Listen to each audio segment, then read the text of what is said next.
Amb el curs escolar acabat d'entrar, arranca a la Casa de la Cultura de l'Alcúdia la 9ª edició del Congrés d'Educació Josep Lluís Bauset.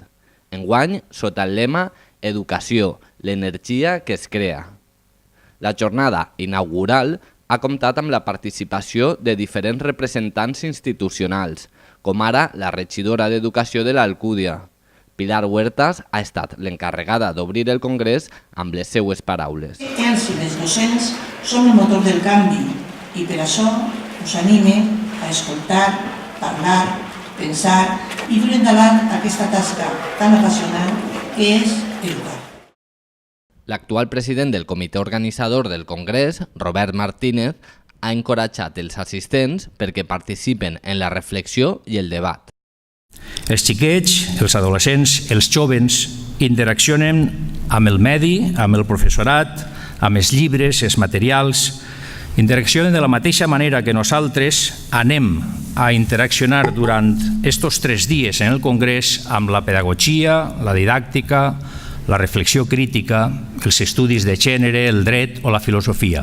A l'acte inaugural també s'ha comptat amb la presència del vicerrector de Participació i Projecció Territorial de la Universitat de València. Jorge Hermosilla no ha volgut oblidar la figura de Bauset.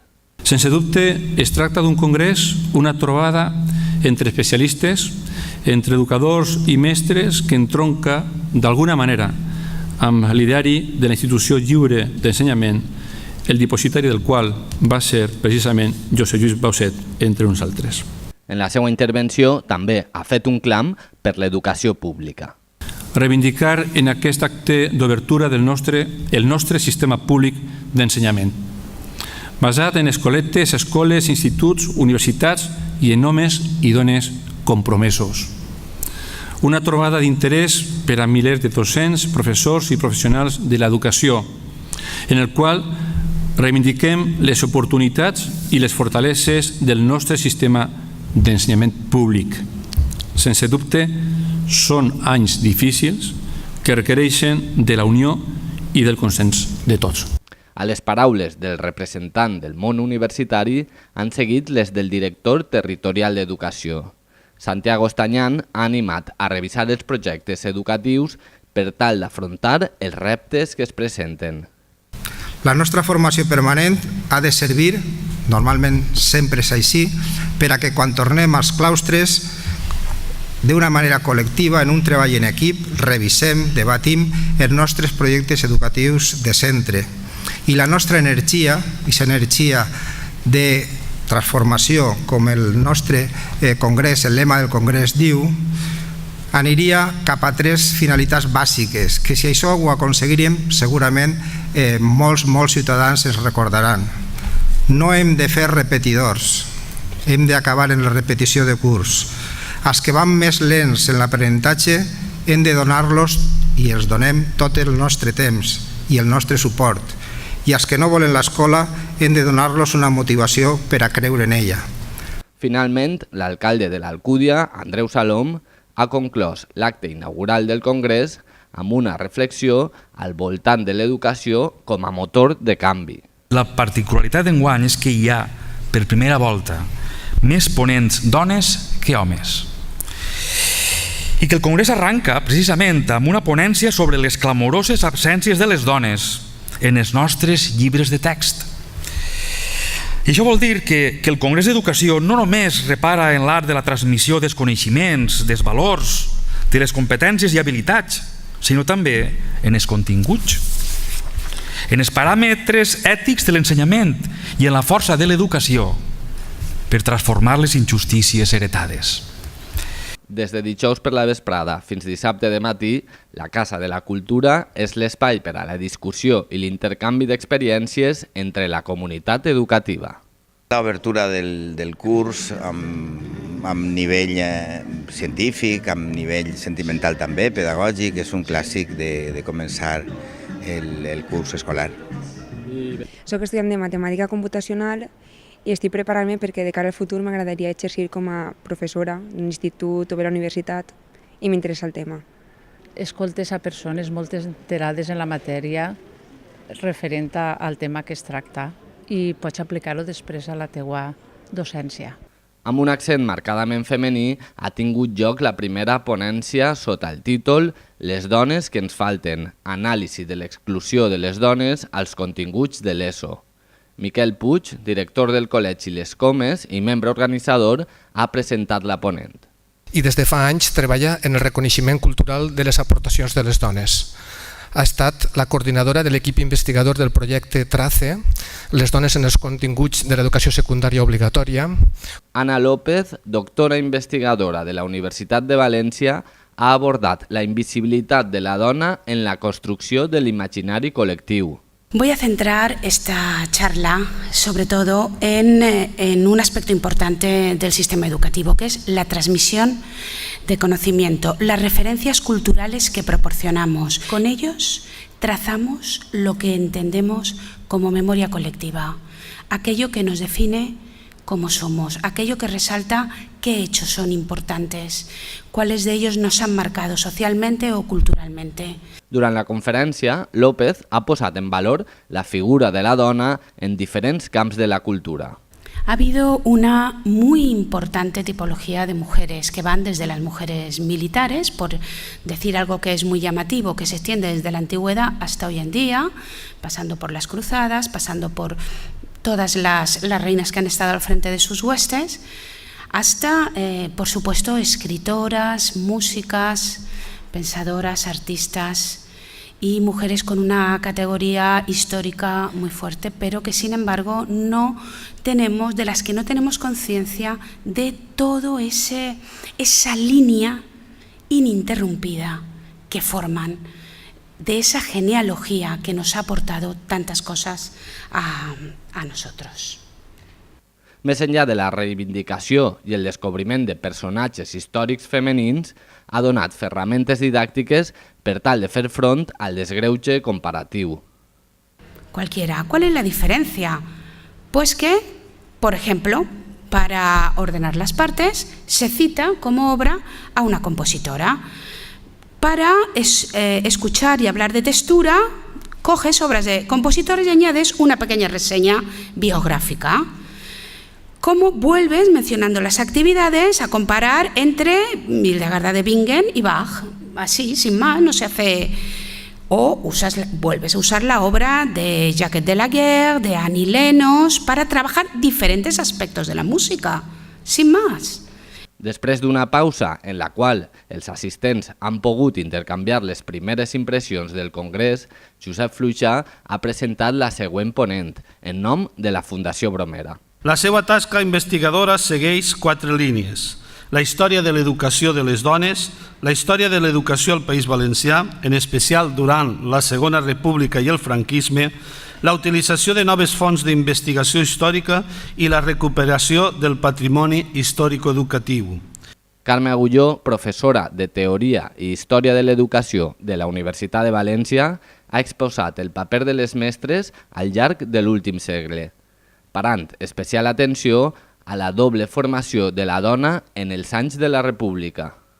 I és una formació que està simbolitzada per la màquina de cosir i la màquina d'escriure. És a dir, s'introduís la tècnica, s'introduís la modernitat dins de les escoles. Les xiquetes aprendran a escriure, en màquina d'escriure. Això els permetrà el dia de demà treballar com a administratives, comptables, etc. I aprenderan a cosir en màquina de cosir. Podran fer-se els vestits per a elles, però podran crear un taller de modisteria o podran anar a treballar fora. Per tant, tindran aquesta doble vessant de formació professional i de formació femenina. Amb la figura de la mestra com a eix central, la ponent ha demandat la creació de continguts que incidisquen en la vida quotidiana.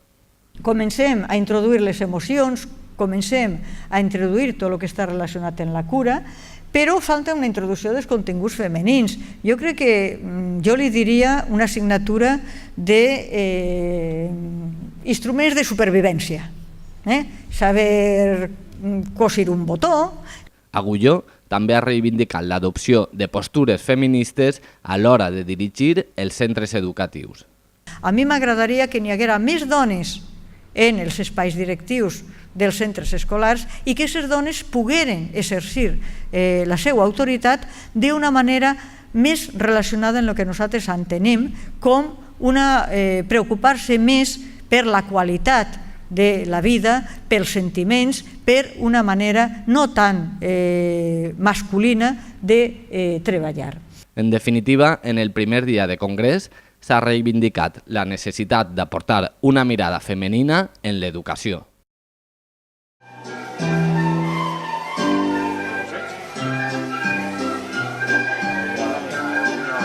La segona jornada del Congrés d'Educació ha començat de forma festiva gràcies a l'actuació del grup de flauta de l'Institut de Secundària Els Èbols de l'Alcúdia. Acte seguit s'ha celebrat la tercera ponència del Congrés, impartida pel professor de Sociologia de la Universitat de la Laguna, José Saturnino Martínez. Les seues investigacions li han permès publicar nombrosos treballs que abarquen el tema de la crisi, de l'abandonament escolar i del fracàs que sofreixen els nostres alumnes. Sota el títol Les paradoxes de la crisi i la desigualtat d'oportunitats, el sociòleg ha assenyalat que s'estan produint canvis malgrat les retallades en educació. Y sin embargo, los niveles de fracaso escolar y de abandono educativo temprano no dejan de disminuir. Y estamos en un periodo que está aumentando las tasas de matrícula de acceso a la universidad. Segons Martínez, s'han de tindre diferents factors a l'hora de dissenyar les polítiques educatives. Hay que tener en cuenta qué es lo que pasa en el mercado de trabajo y cuáles son las estrategias familiares y de los estudiantes ante esos cambios de políticas, pero también ante esos cambios laborales y ante sus expectativas en el futuro, ¿no? Així, front les dificultats econòmiques, la formació es percep com una inversió de futur. El gasto de las familias en educación con la crisis ha aumentado, a pesar de que las familias tienen menos dinero. Y esto se ve en que los niveles de paro de la gente sin estudios son ahora mucho más altos de los que eran en periodos previos. Entonces, esta presión del paro es la que está llenando las aulas. De la mateixa manera, la demanda en formació professional ha augmentat, ja que la gent sense estudis està més exposada a quedar-se en l'atur. Yo he hecho un seguimiento de los datos desde los años 70 hasta ahora y nunca la gente sin estudios había estado tan mal en el mercado de trabajo como está ahora. Y esa es la auténtica fuerza que explica estas mejoras en indicadores educativos a pesar de que está empeorando la inversión en educación, la inversión pública en educación. Després d'aquesta ponència tan reveladora, s'ha fet una pausa per intercanviar impressions i, com no, per prendre l'aire o berenar. L'assistència al Congrés ve motivada pels diferents temes que es tracten. Sí que el tema general de discriminació m'interessa moltíssim, sobretot la discriminació de gènere, perquè és un tema, crec que encara pendent en la nostra societat, no sols al País Valencià, sinó a tot l'Estat, i per tant crec que ha estat un encert. Com construir escoles emocionalment intel·ligents ha estat el suggeridor títol de la ponència que ha impartit el catedràtic de Psicologia de la Universitat de Màlaga, Pablo Fernández. La seva llavor investigadora es centra en el raonament, en ensenyar a pensar i en la construcció social dels processos cognitius. Pensar en compañeros, no nosotros estamos estupendamente, en compañeros vuestros del colegio. Hay un 20% que va a tener trastornos de ansiedad, de depresión, trastornos psicosomáticos. En una conferència molt amena, ha exposat que davant la crisi del model d'escola centrada en aspectes cognitius s'ha de reforçar la part emocional. Introducir las emociones en la escuela de una forma planificada tiene unos beneficios tanto en el alumnado como en el profesorado que repercuten, por ejemplo, en su salud mental, en su salud física, en sus relaciones interpersonales, en los niveles de agresividad que están ahora tan elevados, ¿no? Tanto a nivel de bullying, ciberbullying, de agresiones, aumenten los niveles de empatía y de cooperación en la escuela, incluso aumenta el rendimiento académico en los alumnos que han trabajado sus emociones de una forma planificada. Es treballa des del concepte d'intel·ligència emocional, a partir de l'expressió i percepció de sentiments. Se va haciendo con ejercicios prácticos. Se le pone, por ejemplo, un rostro o una expresión emocional de una persona y esa persona tiene que adivinar. Yo tengo que adivinar qué estás tú pensando, qué estás tú sintiendo, sin que tú me lo digas. O yo tengo que aprender a expresar de una forma más clara o menos intensa, o si soy muy agresivo, pues tengo que bajar esos niveles. Es decir, vamos modulando esos aspectos. ¿Y cómo cambiarlos? Es pretén fer front des de l'escola a un dels mals de la societat moderna, com és l'ansietat i la depressió. Y van a ser las primeras causas de baja laboral en el año 2025. Esto es una alarma que hay a nivel de diferentes organismos, de la OMS, por ejemplo. En esta semana han salido datos sobre eso y que no se está haciendo nada. Y yo creo que tenemos que tomárnoslo muy en serio porque bueno, supone un gasto y un sufrimiento, tanto personal como para la sociedad, terrible. 80 euros a la setmana, plovera o nevara. Ara, què passarà? Dins del marc del Congrés, els assistents han pogut gaudir d'una nit de teatre, amb l'obra Matant el temps de la companyia alcoiana La Dependent i l'actor Joan Gadea. L'últim dia del Congrés, el del matí de dissabte, ha despertat amb un tema de gran actualitat, l'acosament escolar. La professora de Dret Civil a la Universitat Autònoma de Madrid, Ana Maria Colàs, ha posat damunt la taula les conseqüències jurídiques que es deriven del bullying.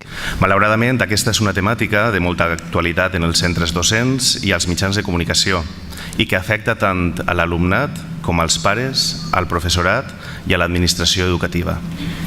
Casi a diario se nos informa de la existencia de un nuevo caso de bullying y los estudios empíricos que se realizan en la práctica ponen de manifiesto un incremento preocupante de este tipo de acoso.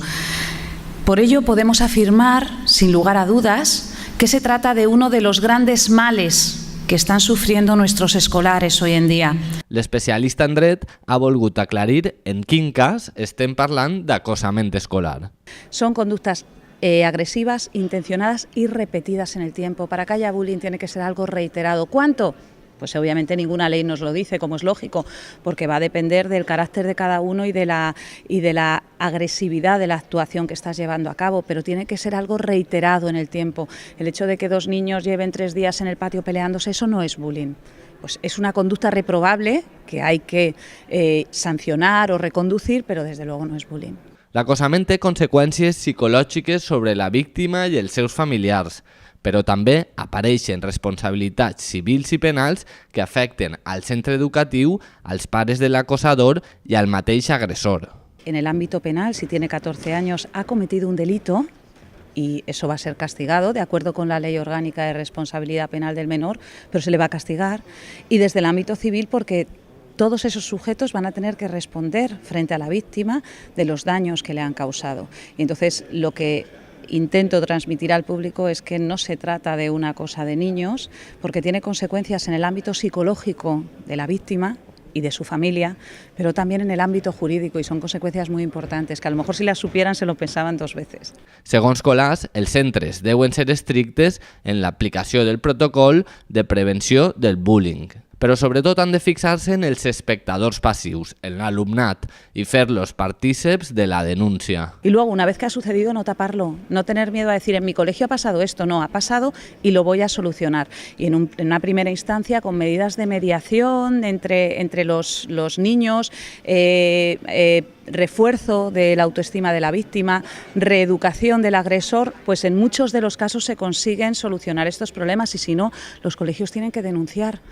Ara per ara no existeix cap protecció específica que faci referència al bullying, tot i que en l'última reforma del Codi Penal s'ha introduït el delicte d'acosament permanent, en el qual es pot encaixar aquest tipus d'agressió. En muchos de ellos podemos encajar el bullying en las lesiones, en las amenazas, en el delito contra la integridad física. Podemos encajarlo en esos delitos, aunque no hay ninguno específico, y eso estaría muy bien, que el legislador contemplase el delito de acoso escolar. Y luego en el ámbito civil aplicamos las normas generales de responsabilidad de un colegio por los daños que se causan en el colegio o responsabilidad de los padres por los daños que causan los hijos, pero no hay tampoco una norma específica para este tipo de delitos. Després de la pausa per al cafè, s'ha iniciat la que ha estat la darrera ponència del Congrés d'Educació. La professora d'Història Contemporània, Maria Esther Martínez, ha incidit en la necessitat que els drets humans estiguen molt presents en l'ensenyament. Yo sinceramente no creo en la transversalidad por una razón, porque fracasó en la práctica. ¿Cuántos de los que están aquí presentes se preocupan de revisar sus programas para introducir transversalmente los derechos humanos? Los derechos humanos están desapareciendo de la educación pública. Y esto es gravísimo, porque son los elementos sobre los cuales se construye la democracia. En la ponència, Martínez ha destacat el paper emancipador dels drets humans. Saliendo al paso de una serie de tópicos sobre su vacuidad, su uso para el capitalismo, su supuesto uso para el capitalismo salvaje o su supuesto uso como instrumento colonizador. Voy a tratar de demostrar que estos tópicos no son mantenibles hoy en día y que por tanto hay un elemento emancipador en el discurso de los derechos humanos que debe ser preservado y que los docentes tienen un papel muy importante para salvar precisamente la educación en derechos humanos. La professora d'Història ha fet una crida als docents perquè en qualsevol cas incloguen l'estudi d'aquests drets en el programa educatiu. O bien el sistema de aplicarlo transversalmente en las clases, que cada docente se comprometa personalmente para que en sus programas y en sus materias se haga alusión y se tenga en cuenta la educación en derechos humanos. Després de la controvertida derogació de l'assignatura d'Educació per a la Ciutadania, Martínez reivindica la creació d'una matèria específica que tracte els drets fonamentals. La transversalidad no funciona, porque la gente olvida la materia transversal y de facto pues prácticamente está desapareciendo de la educación este derecho humano, que es el derecho humano a ser educado en derechos humanos. Esto la ONU lo define muy bien. Finalitzada la sisena i última ponència, s'ha celebrat l'acte de cloenda del Congrés. El primer en prendre la paraula ha estat el representant de la Fundació Bromera, Josep Antoni Fluixa.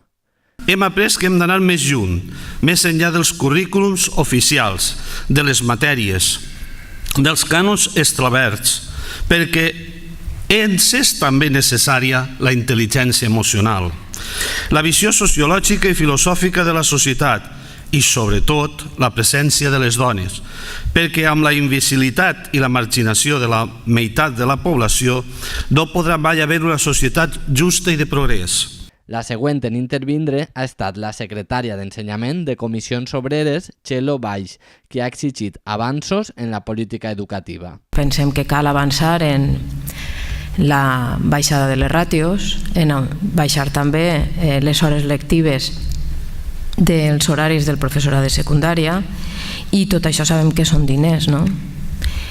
Això ens portaria a unes noves plantilles en aquests criteris que serien més generoses de lo que són ara.